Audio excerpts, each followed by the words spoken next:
It's a beautiful day in Denver. It's a beautiful day, my friend. Such a beautiful day in Denver. Watching the universe come to an end. I'm going to take my time this morning. I know that we like our YouTube videos to get straight to the point, but I think we've already made it to the point, haven't we? I mean, if you need me to bring you to the point, then that's the problem, right?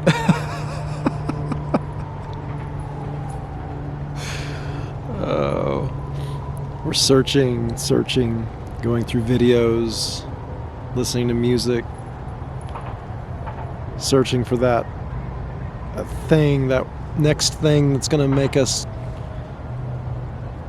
feel alive. It's going to help us. It's going to reinforce the illusion. The next thing that we're going to assign meaning to.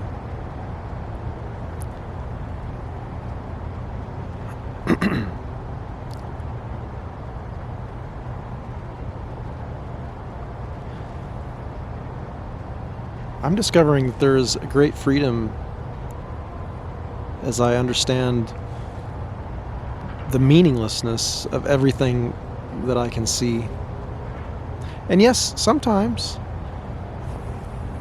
there seems to be, it's almost as if when I begin to accept this world for the dream that it is, then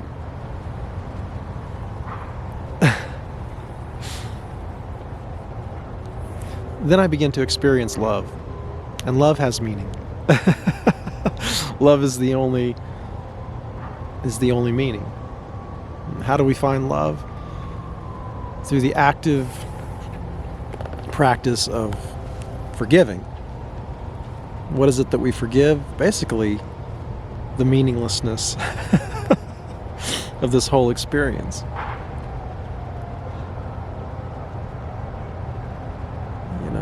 Those who practice inward inquiry know this as the observer,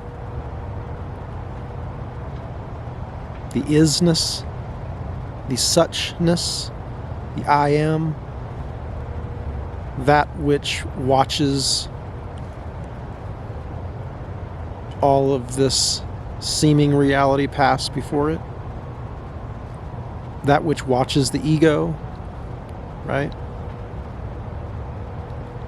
That which watches the false self play out all these different scenarios, invent all of these different stories, invent all of these different problems.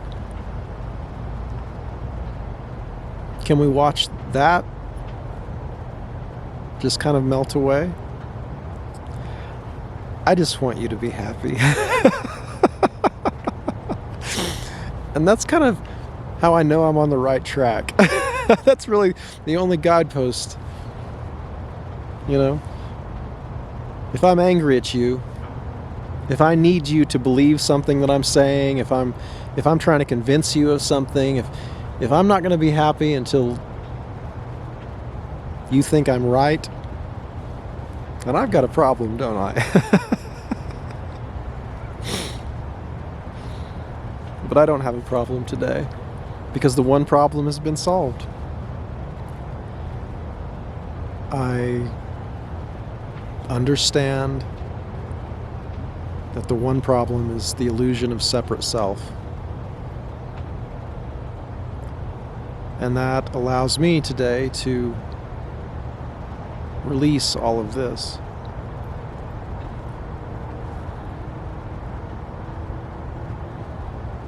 To become the one, just to experience myself as the self, the one. I and the Father are one.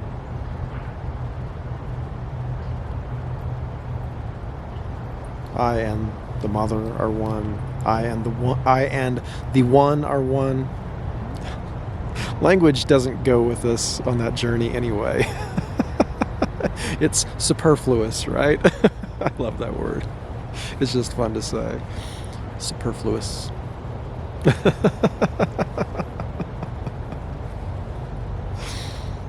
What has value, my friend? That's an important question. Where is the value?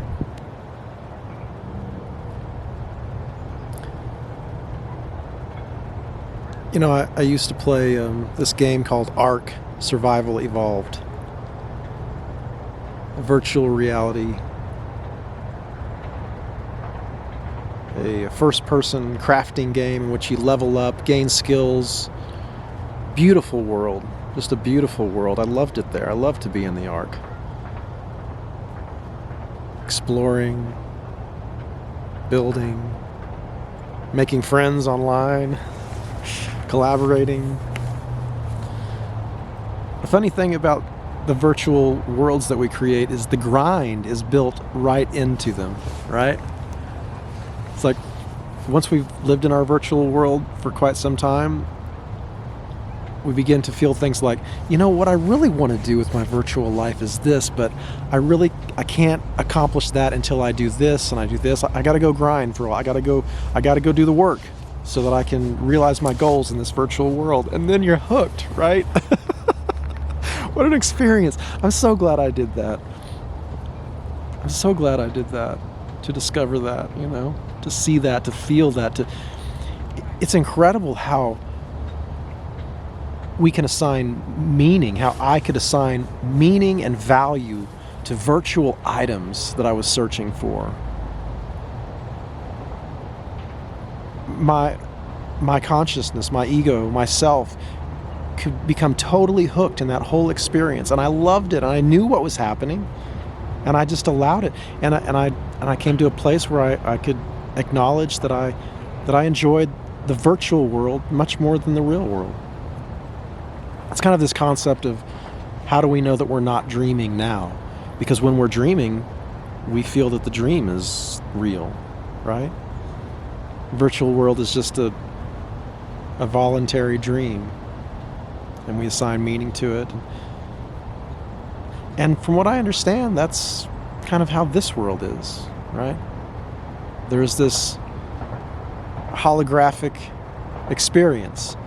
This subjective experience. No matter how hard science tries, science cannot escape subjectivity, right? An objective experience cannot be reached. No matter how many subjective instances of consciousness we pile on top of one another, how can that ever create objectivity, right? I love science. I'm happy for the the revolution that came when we began to understand that we're not the center of the universe, you know.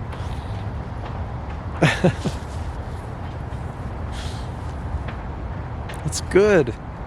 The rational being needed to come into existence, right? So that it could be seen through. And so that we could continue this process, which seems to be like evolution, right? But the observer, the true self, is the unchanging. The one that does not change. The one that has been with you on this journey, observing all the changes that have been happening in your being every step of the way. Right?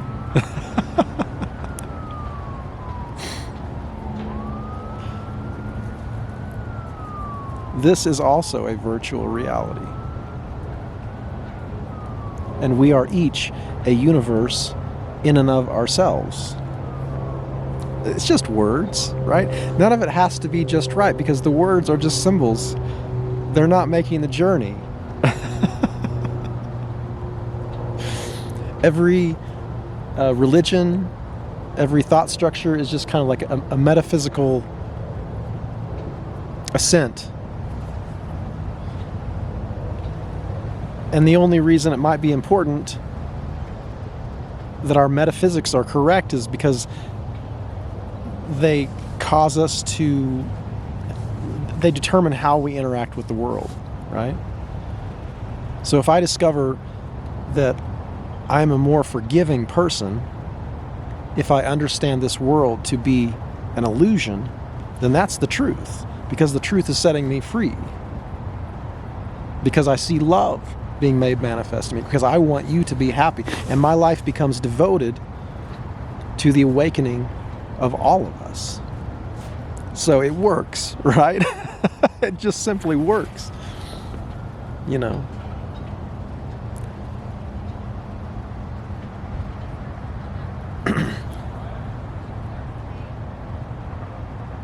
It may help to understand that there was a Christ who came, who saw through reality, who saw through this illusion into the deeper reality, which was love. And then because the Christ saw through the illusion, he said yes to the death of the false self, the ego, and then there was a resurrection that happened. So that's a story that can set us free. Now, if we start believing in the story of sacrifice, then we may start sacrificing ourselves, believing that sacrifice is going to bring us love. Now, that story may not serve you very well. It didn't serve me very well, because I thought that if I sacrificed and sacrificed and sacrificed, that eventually I would become a loving being. But I did that enough to where I saw through that illusion. So you see how, like, the story of a martyr, the story of one who sacrificed himself so that we may be, could kind of like, there's some metaphysics in there that might not serve us very well, right? If the words are offensive, you don't have to, I'm not asking you to believe anything. If the words are offensive, investigate that offense, investigate that dissonance within yourself, right? I mean, if you're watching, you're probably not offended by that. You probably wouldn't have made it this far, but that's kind of how the journey goes, right? There's this idea out there that there's this evolution of consciousness, right? That we're all kind of like, that any one of us might be at one level or another, right? There's this egocentric level where it's just all about me, I. There's ethnocentric, where it's all about us and the world that we create and the club that we make, the exclusivism, right? What some might call fundamentalism, or whatever words you want to invent to describe the experience. And then we become kind of world-centric, and then possibly cosmocentric, you know?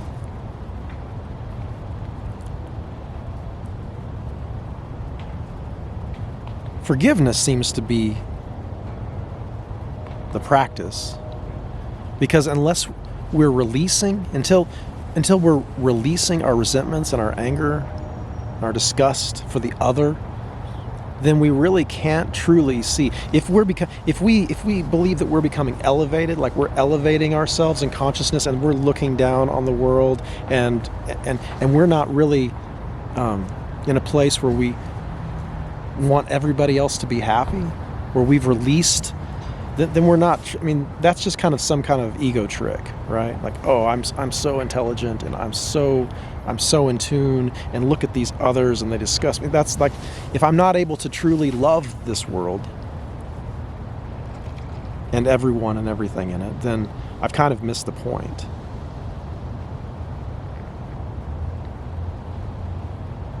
And I know that. I've been there, right? So the rational mind is just one stage in that progress. But there really is no progress at all. Progress, time, is an illusion in itself, right? Time is just the way that our illusory minds perceive eternity. That's how I understand it. We perceive ourselves on this timeline.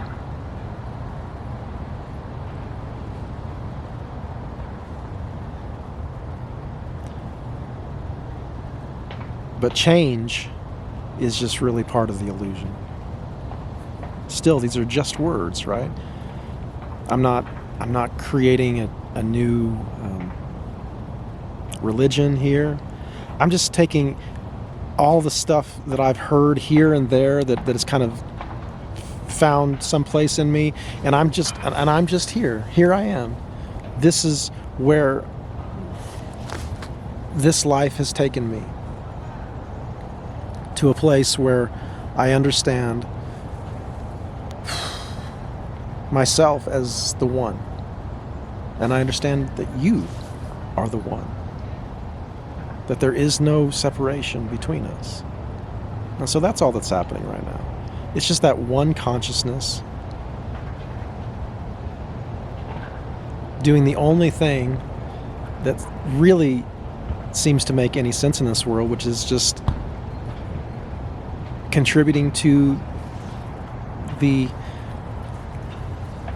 acceptance of this one consciousness in us all.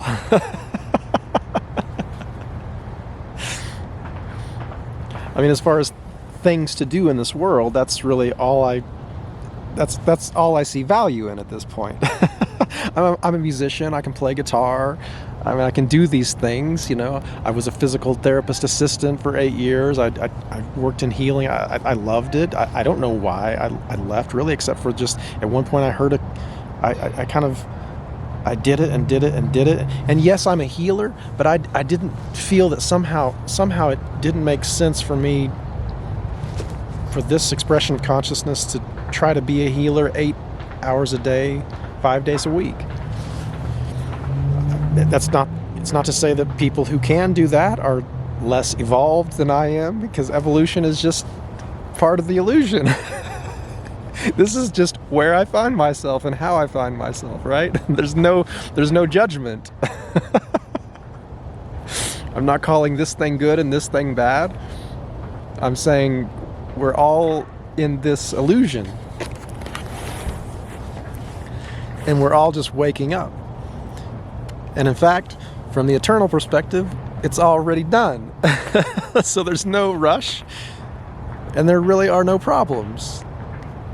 We think there's a bunch of problems out there that we've got to solve, but that's not really how it is.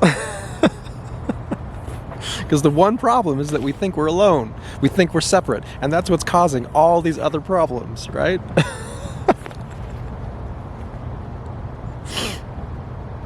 I love you. I love you. And I want you to be happy. I want you to be happy. I have no defense for myself. I have no attack for you. My heart is open, and I want you to be free. I have no measuring stick for what freedom is for you. I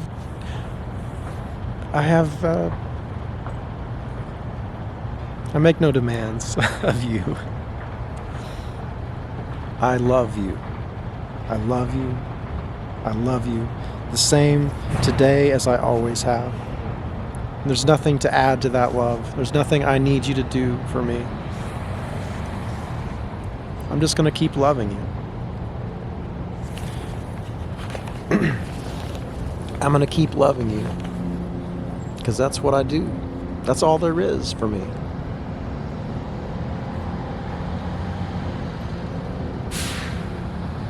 You are one with all that was truly created. You are one with love. You're not one with this illusion. You are one with the creator of this illusion. You are one with God. You are the Christ.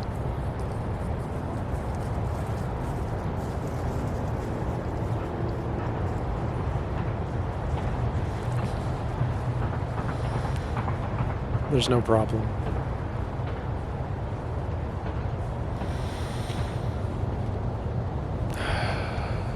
Can you see me? I see you.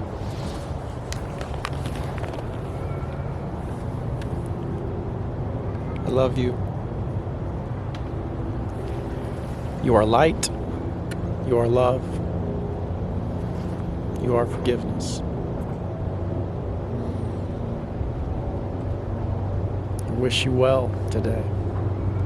I wish you well.